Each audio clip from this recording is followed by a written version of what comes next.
বর্তমানের সবথেকে viral topic হচ্ছে পিআর পদ্ধতিতে নির্বাচন। তা আসুন আমরা সকলে জেনে নেই এই পিআর পদ্ধতি কি এবং এই পিআর পদ্ধতিতে নির্বাচন হলে আমাদের মতো সাধারণ জনগণ যারা আছে তাদের কি কি উপকার হতে পারে।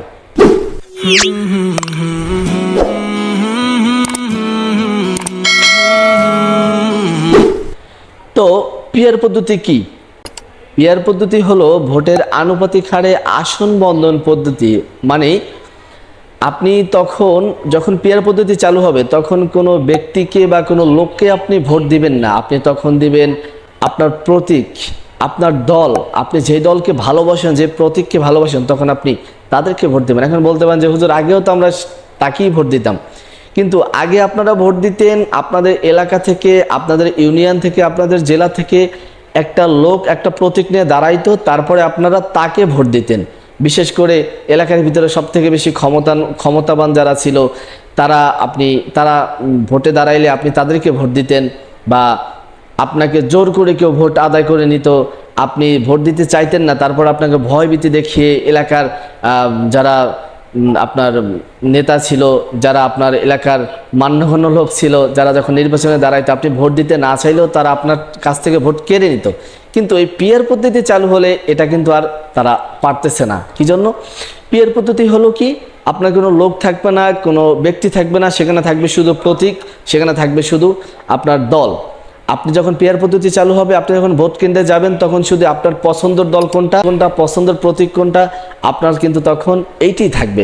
যেমন হাত পাখা, দাড়িপাল্লা, এগুলো আপনার পছন্দের প্রতীক হইতে পারে, আপনি তখন এগুলাকেই শুধু ভোট দিবেন, যে কোনো ব্যক্তি বা কোনো লোককে আপনি ভোট দিবেন না।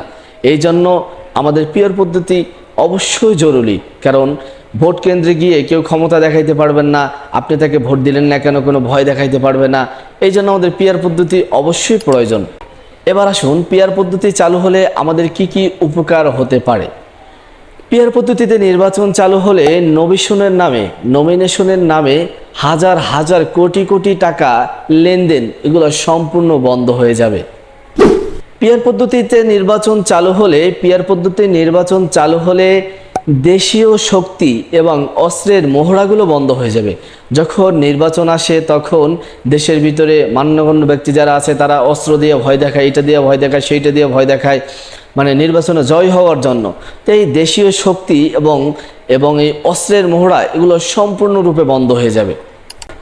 পিআর পদ্ধতিতে নির্বাচন চালু হলে কেন্দ্রীয় দখল, ব্যালট বক্স ছিনতাই, প্রশাসনকে ম্যানেজ করে ভোট পিটানো, সেল পিটানো, এগুলো সম্পূর্ণরূপে বন্ধ হয়ে যাবে। এবং পিআর পদ্ধতিতে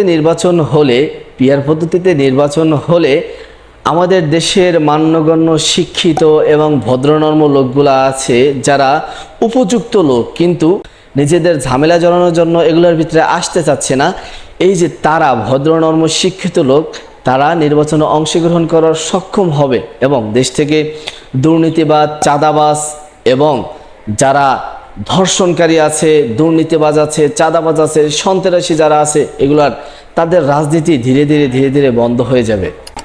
এবং পিআর পদ্ধতি চালু হলে আমাদের দেশের একটা নীতি আছে, একটা রীতি আছে, যারাই ক্ষমতায় যায় তারাই স্বৈরাচার রূপ ধারণ করে। এই পিআর পদ্ধতি নির্বাচন চালু হলে এই যে স্বৈরাচার, যা ক্ষমতায় গেলে যে স্বৈরাচার হয়ে যায়, এই স্বৈরাচার হওয়াটা সম্পূর্ণরূপে বন্ধ হয়ে যাবে। কারণ তখন 5টা দল দেশের ভিতরে থাকলে, 10টা দল দেশের ভিতরে থাকলে তারা তাদের আসন অনুযায়ী, তারা তাদের ভোটের পার্সেন্টেজ অনুযায়ী তারা সংসদে যাবে এবং সংসদে গেলে তারা সবাই মিলে একটা সরকার গঠন করবে, তখন একটা জাতীয় সরকারের মতো পরিণত হবে। এই জন্য তিনি আর স্বৈরাচার হইতে পারবেন না। তাই আমাদের সকলের পিআর পদ্ধতি নির্বাচন জনগণের দাবি এবং আমার দাবি, আপনার দাবি, সবার দাবি পিআর পদ্ধতিতে নির্বাচন। দুর্নীতিবাজ মুক্ত, চাঁদাবাজ মুক্ত, সন্ত্রাসী মুক্ত দেশ গড়ার জন্য আমাদের পিআর পদ্ধতিতে নির্বাচন আমরা সকলেই চাই।